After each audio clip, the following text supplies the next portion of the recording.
大家好，歡迎嚟到 FM Magazine，我係主持人 FX。兄弟姊妹們，你哋有冇諗過香港呢個燈火通明、夜夜笙歌嘅國際大都會，未來可能變成一個老人院？想象下，街頭街尾都係白頭髮嘅阿公阿婆推住輪椅賣菜，公園裏面得幾個小朋友玩滑梯，而學校呢可能要關門大吉，因為學生唔夠數，聽落嚇人。但呢個唔係科幻電影，而係現實。根據最新數據，2025年香港出生人數得31,100個，創咗歷史新低，比2024年嘅36,700個仲要少5,600個。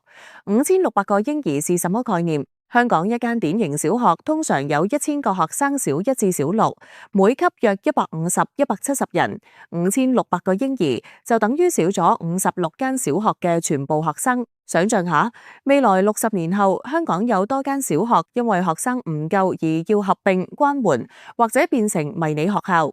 呢個數字唔單止係數字，係香港未來嘅警號。點解香港人越嚟越唔生仔？今日我就嚟深入分析呢個題目，講講背後嘅原因。嚟坐定定，聽我慢慢講。開始前記住讚好、訂閱我哋嘅頻道，開啟通知鐘，唔好錯過最新更新啦。首先講返個大背景，香港嘅生育率已經低到爆燈，2024年係0.8，全球最低之一。相比之下，全球平均生育率係2.3左右，中國大陸2025年都落到5.63每千人，已經係歷史低位。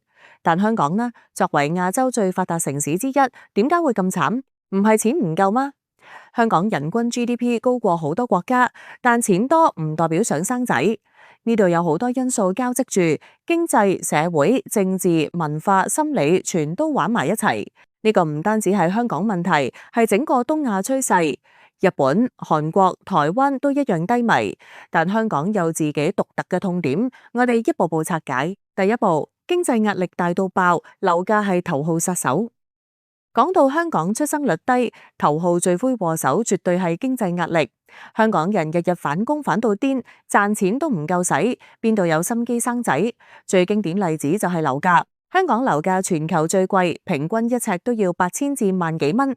想象下，一對年輕夫婦畢業出嚟，人工得2萬幾，儲錢買樓，發夢啦！根據政府數據，香港平均樓價指數2025年仲係高企，私樓一間細單位都要幾百萬，生仔先要解決住屋問題啊！好多夫婦話住貨房都唔夠位放 BB 車，點生？我見過好多朋友30幾歲仲住緊父母屋企，因為買唔起樓。呢個情況唔單止影響結婚，連帶生育都拖低。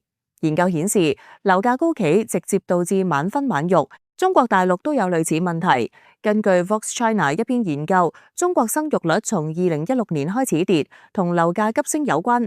香港更嚴重，因為土地少，樓價更離譜。結果好多人選擇 Think Double Income No Kids， 即係雙收入無仔女，賺錢嚟享受生活、旅行、食好啲，唔使為 BB 煩。再講教育費用，香港教育係全球最貴之一，生個仔從幼稚園到大學起碼要幾百萬。私立幼稚園一個月幾千蚊，補習班、興趣班層層疊疊。父母話生一個都養唔起，點生第二個？根據家庭議會一份2023年研究，經濟負擔係最大障礙。父母要為 BB 儲錢、讀書、買樓，壓力大到喘唔過氣。加上通脹，2026年生活成本仲高，食物、醫療全線漲價。呢個唔係單一問題，係系統性。政府有新生兒津貼，1萬蚊夠邊度？好多人笑話呢啲錢買唔到半個 BB 車，工作壓力都係大問題。香港人返工時間長，平均一周50至60小時以上，加班係常態。女性就業率高，超過60%，但職場歧視嚴重。生仔後怕失業或升職無望。根據 BBC 中文一篇報導，女性話生仔等於職業生涯自殺，呢個導致好多女性選擇唔生或者只生一個。經濟不確定性加劇，2025年經濟增長慢，失業率升到4%以上。年輕人怕未來唔穩定，唔敢生仔。總結經濟部分，樓價、教育、工作3座大山壓住香港人。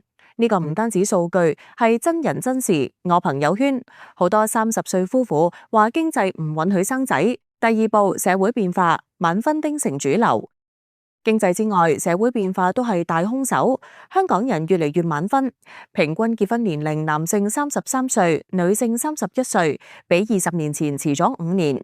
點解？因為讀書工作優先，女性受教育高，超過半數大學畢業，佢哋想事業有成先結婚。根據香港大學研究，女性教育高直接降低生育意欲，因為佢哋都想有自己嘅事業，佢哋覺得做主婦同生仔浪費青春。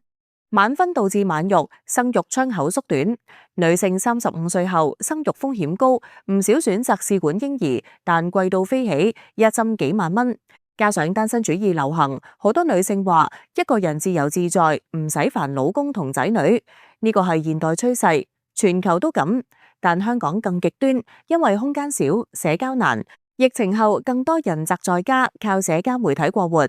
根據全球生育危機論壇 ，AI 同社交媒體加劇問題，虛擬娛樂取代家庭生活，年輕人延長教育，財務不穩，唔想生仔，丁生活方式流行，雙收入冇仔女，佢哋選擇將賺返嚟嘅錢攞去旅行買名牌。但是我認為香港人唔想生，因為空間窄、兒童護理貴、教育貴。生育率低唔係經濟問題，係心理問題。社會越發達越不生，因為感覺未來不可控，風險大。現代社會選擇多，但帶來焦慮。生仔變成高風險項目，理性人自然少生。文化轉變都重要。傳統中國多子多福，但而家唔同。對基層來講，生一個就差不多，傾盡全力。好多人覺得生一個夠晒。生不起、養不起先係關鍵，國家應該解決生育、醫療、教育。而香港政府呢？政府有生育津貼2萬元，購買尿片定奶粉。公屋輪候長達5年多，冇一個固定嘅居所，呢個導致好多人唔信政府，唔敢生。其中一個原因，社會部分仲有性別平等問題。傳統中國社會，有些人都會有男尊女卑的大男人心態。對於女性負擔大，家務、生仔、返工一腳踢。中國生育障礙包括時間負擔同經濟負擔。女性表示老公幫唔到手，點生？第三步，政治風波同移民潮加速低迷。香港出生率低，唔能忽略政治因素。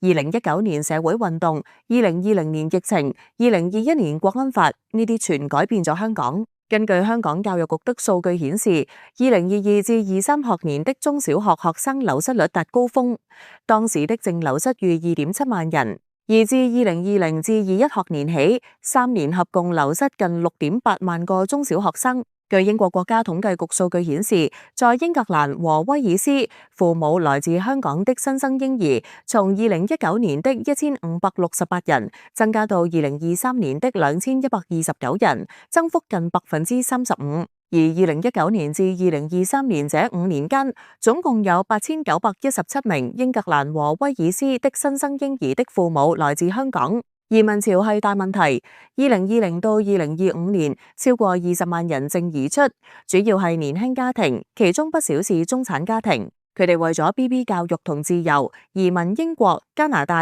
澳洲。政府成功挫敗社會運動，但造成人口流失，好多都是有經濟能力嘅中產。移民導致人口老化加速，勞動力短缺。2025年人口增長靠輸入人才，但出生低，未來壓力大。比較大陸，中國2025年出生率5.63，歷史低，原因類似，樓價高、教育貴、晚婚，但香港加埋政治，更多人選擇移民或不生下一代。第四步，心理同文化因素，內心嘅障礙。生育率低，心理因素唔容忽視，香港人壓力大，焦慮症流行。根據韓炳哲理論，雖然冇直接講生育，現代人疲憊、孤立、失育。社交媒體讓人比較，感覺自己失敗，唔敢生仔。AI 娛樂競爭家庭，年輕人寧願玩遊戲唔生。文化上，香港混雜中西，傳統要生仔，傳宗接代，但現代重視個人主張自由。好多人話生仔毀人生，並且全球低生育率因 SNS 社群網絡服務發展。香港作為科技城市，更受影響，老化社會惡性循環，出生低，老人多，稅務負擔重，年輕人更唔想生。試問下，當 AI 取代很多職業，對未來前景灰暗，你會否生育下一代？第五步，政策不足，政府點救？政府有措施，新生兒2萬蚊，稅務扣減，優先公屋但唔夠。雖然現金津貼最簡單，但生育係複雜，係長期的責任。另外，議員建議增育兒假、廉價托兒，比較北歐，高福利但生育低，證明唔單止錢。大陸激勵生育政策如避孕藥品稅，但惹爭議。香港需針對性政策如移民回流計劃。結論：未來點走？